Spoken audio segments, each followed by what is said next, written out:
আব্দুল ওসমান হাদি ভাইয়ের কথাগুলো শুনুন, কতটুকু গুরুত্বপূর্ণ কথাগুলো বলেছেন। তো আমার মনে হচ্ছিল যে একজন মানুষ, তাকে কোনো অপরাধ ছাড়া জুডিশিয়াল কিলিংয়ের মাধ্যমে ফাঁসি দেওয়া হচ্ছে, এবং তার ছেলেরা, তার মেয়ে, তার পরিবার কিভাবে একটা ফাইল নিয়ে একা।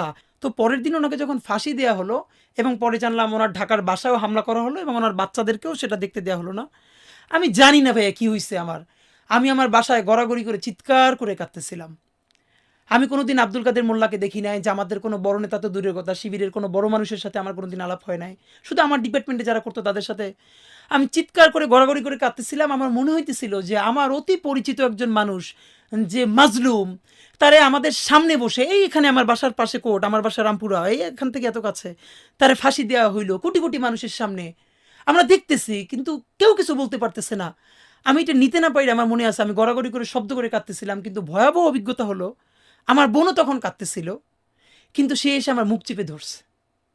আমার বোন মুখ চেপে ধরে আমার বলতেছে, সেও কাঁদতেছে নীরবে, যে জোরে চিৎকার করে কাঁদা যাবে না, কারণ আমার বাসার পাশের ফ্ল্যাটে যদি কেউ চিৎকার করে কান্না শোনে, তারা বুঝে ফেলবে যে এই বাসায় মনে হয় শিবিরের কেউ আছে, তখন আমাদের বাসা ছাড়তে হবে, অথবা এই বাসায় আমরা